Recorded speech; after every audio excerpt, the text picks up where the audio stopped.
kami. Halo Yayan. Namun diperkirakan hampir seluruh kota di Provinsi Nangko Aji Darussalam mengalami guncangan yang sangat kencang, besar, terutama untuk yang luka-luka kan. Iya, Yayan, Anda berada di tempat yang aman? Saya berada di dalam ruangan. Ya, terputus sambungan komunikasi kami dengan Yayan Zamzami.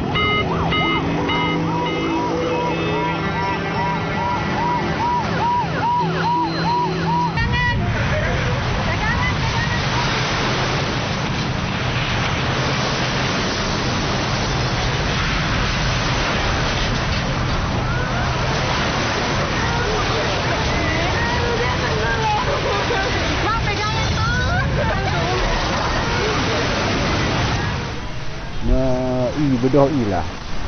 Berdoa kecil lepas nak jam benar ya.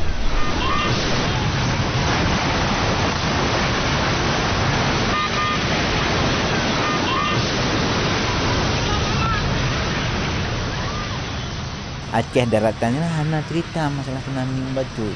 Pun masalah di TV pun tidak pernah dikasih nampak. Tidak film-film tsunami pihana sebelum di.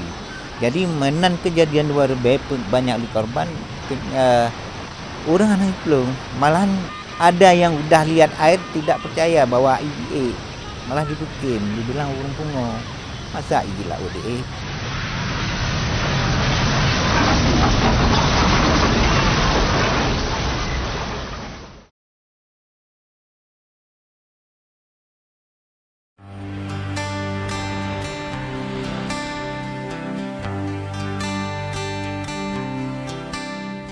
Banda Aceh adalah ibu kota dari Provinsi Aceh yang terletak di ujung Pulau Sumatera, merupakan salah satu kota yang terkena dampak parah ketika bencana gempa dan tsunami tahun 2004 silam.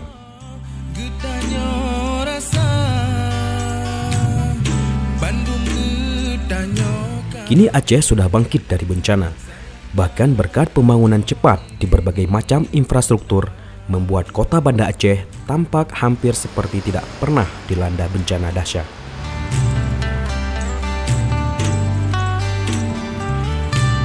Hal ini tampak seperti perbaikan dan pembangunan jalan, perkantoran, sekolah, dan berbagai fasilitas publik lainnya.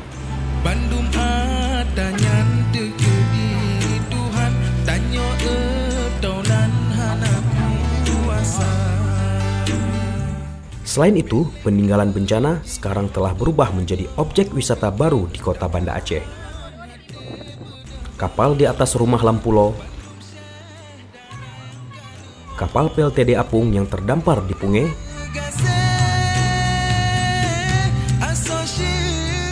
kuburan masal Uleli, dan Museum Tsunami yang menjadi salah satu objek wisata yang wajib dikunjungi untuk mengenang dan belajar dari bencana yang pernah meluluh lantakkan Banda Aceh.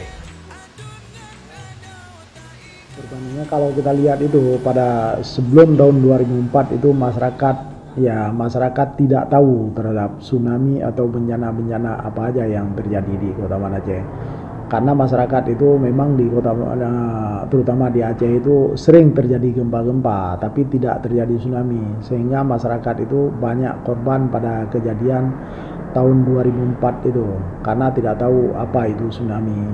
Tapi setelah tahun 2004 telah terjadi tsunami, masyarakat itu dengan dibantu oleh apakah NGO ataupun pembentukan Badan Penanggulangan Bencana atau BPBD yang ada di seluruh Indonesia, bahwa masyarakat tersebut telah tahu terhadap bencana, apakah itu bencana tsunami atau bencana yang lain, dan masyarakat telah bisa menyelamatkan diri dengan banyak kita sosialisasi terhadap masyarakat yang ada, yang terutama atau khususnya di Kota Banda Aceh.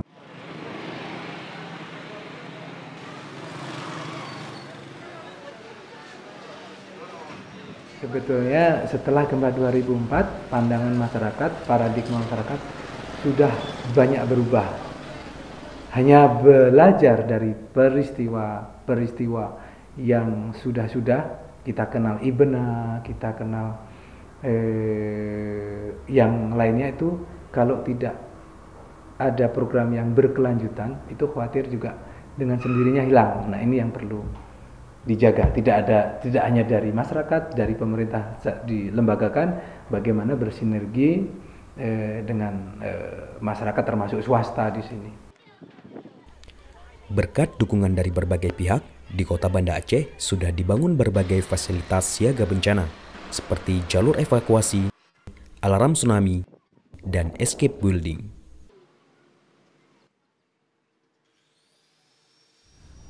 Dengan adanya gedung escape building, jadi masyarakat penggunaan di sangat perlu untuk masyarakat. Pertama mungkin dalam hal nyona untuk mungkin gempa-gempa, mungkin tsunami,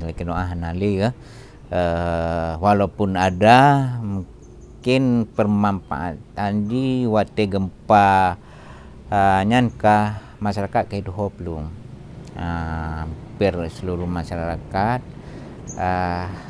istilah di gedung tsunami-nya sudah percaya bahwa gedung itu punya kekuatan. Memang dapatlah kekuasaan tetap Allah, memang masyarakat beranilah untuk acara-acara untuk mungkin musibah-musibah masyarakat kait hoplung bak gedung tsunami langsung. Jadi keberadaannya saya pikir sangat berguna bagi masyarakat Kampung Adulia Tengah dan bagi masyarakat sekitar di. Kita ini pembangunan escape building itu yang kita lihat itu pada masa BRR dulu itu. Tapi escape building itu sangat dibutuhkan oleh masyarakat yang ada di pinggir pantai itu, karena tidak semua masyarakat itu bisa lari ke tempat yang lebih tinggi. Karena escape building banyak yang kita lihat bahwa banyak orang yang bilang itu tidak ada fungsi escape building itu. Pada saat gempa yang terjadi yang lalu itu tidak ada yang naik. Sebenarnya masyarakat itu kalau bisa dia masih menyelamatkan diri ke tempat yang lebih tinggi yang lain itu escape building ditinggalkan. Tapi masyarakat itu udah siaga untuk naik ke escape building yang ada di sekitar itu. Tapi sayangnya Kota Banda Aceh itu yang ada escape building cuma di Kecamatan Merasa. Sedangkan di kecamatan lain seperti di di Kutaraja, di Siak Kuala itu belum ada escape building. Sebenarnya itu sangat dibutuhkan oleh masyarakat yang ada di situ, karena kita sesuai dengan master plan atau itu yang dibuat bahwa pinggir pantai itu tidak boleh ada pemukiman. Tapi masyarakat kita selalu itu ya mencari nafkahnya ke laut, karena kalau tinggal jauh dengan pantai itu mencari nafkahnya agak terlambat kayak gitu. Makanya itu dari jalur evakuasi dan escape building yang ada di Kota Banda Aceh itu sangat berfungsi dan sangat bermanfaat bagi masyarakat kalau saya menilai sendiri. Di Meraksa sendiri sudah dibuat escape building. Itu di Indonesia tuh paling berapa biji yang beruntung dibuat seperti itu. Tinggal bagaimana escape building itu disosialisasikan dan juga bisa diberdayakan dan masyarakat paham. Itu hanya satu aspek escape building. Aspek lain yang mendukung Banda Aceh sebagai kota siaga bencana terlihat dari adanya sekolah-sekolah yang sudah menerapkan pendidikan siaga bencana, bahkan sejak di bangku sekolah dasar. Kalau sekarang nggak lagi, karena saya melihat walaupun ada gempa semalam, saya lihat besok pagi mesti rame yang sekolah. Kalau dulu kan nggak, kalau gempa malam orang tua nggak usah pergi sekolah hari ini, tapi sekarang nggak, malah orang tuanya bilang sekolah aja dah, di sekolah ada ibu guru gitu. Jadi kepercayaan masyarakat kepada sekolah versi kebencanaan kayaknya sudah ya mendarah daging lah, karena kita sering mengajarkan anak. Oleh karena itu pengalaman yang kita dapat dalam keseharian, di mana kalau Aceh ini mungkin ya setiap saat, setiap waktu bisa aja terjadi bencana. Jadi anak-anak sudah kita beri pengetahuan dini tentang kebencanaan. Nah, kalau di SD Negeri 2 ini kita ajarkan kepada siswa yaitu tentang angin, terus gempa, banjir, terus tentang kebakaran. Itu yang kita ajarkan kepada anak-anak. Nah, di situ kita juga tidak lupa mengajarkan peristiwa-peristiwa yang kita alami pada saat tsunami. Nah, karena di sekolah juga punya dokter kecil, dan anak-anak saya lihat setiap tahun juga kita bina ya regenerasi untuk dokter kecil, karena dari dokter kecil inilah mudah sekali kita memasukkan pembelajaran kebencanaan, karena dia include semua di dalamnya. Suatu musibah atau kejadian itu pasti ada hikmahnya. Ya, hikmah yang ada sekarang itu supaya dimanfaatkan ya semaksimal mungkin, supaya kita bisa jadi bahwa Banda Aceh ini bisa jadi kota tangguh, apakah terhadap bencana ataupun terhadap penghasilan masyarakat yang ada di Kota Banda Aceh.